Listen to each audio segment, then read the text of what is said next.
জয় শিব, হর হর মহাদেব। চলে গেছিলাম গতকাল সকাল সকাল নৈহাটিতে। তো কেন গেছিলাম, কী কারণে, সব কিছুই তোমাদের এই ছোট্ট ভিডিওটার মধ্যে আমি শেয়ার করব। তো অবশ্যই তোমরা পুরো ভিডিওটা দেখো, আশা করি ভালো লাগবে। তো ভিডিওটা শুরু করেছিলাম নৈহাটিতে পৌঁছে, আর এখানে দেখছো আমি একটা দোকানে দাঁড়িয়েছিলাম। এখান থেকে দুটো গামছা নিচ্ছিলাম, সব কিছুই কিনেছিলাম, গামছা কেনা হয়েছিল না। তো নৈহাটিতে পৌঁছে আমি গামছা কিনে নিয়েছিলাম। আর যাওয়ার পথে, নৈহাটি ঘাটে যাওয়ার পথে বড়মার মন্দির, তো মন্দিরের ভেতরে যাইনি, বাইরে থেকে দর্শন করেছিলাম। মন্দিরের চূড়া দর্শন করলে মন্দিরের গর্ভগৃহে যে দেবতা বা দেবী থাকে তার দর্শন একই হয়। তো যাই হোক, মন্দিরে যা ভিড় ছিল, যেহেতু রবিবার ছিল গতকাল, তো যা ভিড় ছিল আর মাকে দর্শন করতে পারিনি ভেতরে গিয়ে। বাইরে থেকে মায়ের মন্দির দর্শন করে চলে গেছিলাম নৈহাটি গঙ্গার ঘাটে। যেন মনে হচ্ছিল মেলা বসেছে, কারণ রবিবার ছিল, ছুটির দিন, অনেক মানুষের ভিড় ছিল। আর বড় মার কাছে তো অনেক দূর দূর থেকে ভক্তরা আসে পুজো দিতে, তো রবিবারটা হলে একটু বেশি ভিড় হয়। তো যাই হোক, চলে গেছিলাম। তারপরে গঙ্গায় স্নান আদি করে আমি চৈত্র মাসে গাজনের সন্ন্যাস নিয়েছি গতকাল। তো সন্ন্যাস নেওয়া হয়ে গেছে, উত্তরী নেওয়ার হয়ে যাওয়ার পরেই ভিডিও করেছিলাম। সাথে ছিল আমার এক ঠাকমা, আরও ভিডিওতে ওনাকে দেখেছো তোমরা। আর যারা যারা সন্ন্যাস নেবে তাদের জন্য আমি উত্তরী ওখান থেকে নিয়ে এসেছি, তারা সব বাড়ির থেকেই নেবে, আর দুদিন পরে তারা নেবে। তো তারপরে উত্তরীয় নেওয়ার পরে ওখানে আছে বাবা ভোলানাথ, তার মাথায় জল ফুল যা ছিল সেগুলো দিয়ে পুজো পাঠ করার পরে আমি ভিডিও করছিলাম, আর ওদিকে ঠাকমা পুজো দিচ্ছিল। তো যাই হোক, তারপরেই আবার বাড়ির উদ্দেশ্যে রওনা দিয়েছিলাম। খুব বেশি সময় সেখানে ছিলাম না, যেহেতু উত্তরীয় নেওয়ার কারণেই গেছিলাম।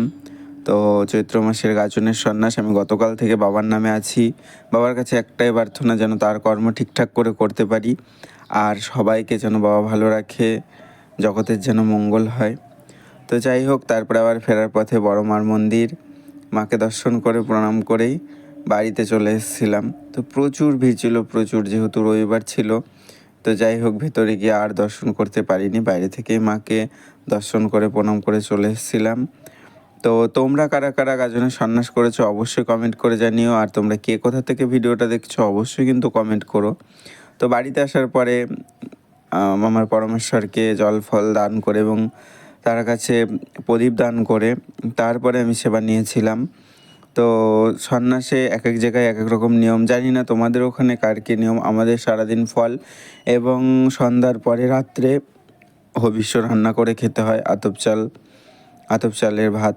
তো যাই হোক, তারপরে বাবার সেবা দেওয়ার পরে আমি জল ফল নিয়েছিলাম, আর রাত্রিবেলায় হবিষ্য করেছিলাম। তা সব কিছু তো আর ভিডিওর মাধ্যমে দেখানো যায় না, যতটা দেখানো গেছে তোমাদের মধ্যে আমি শেয়ার করলাম।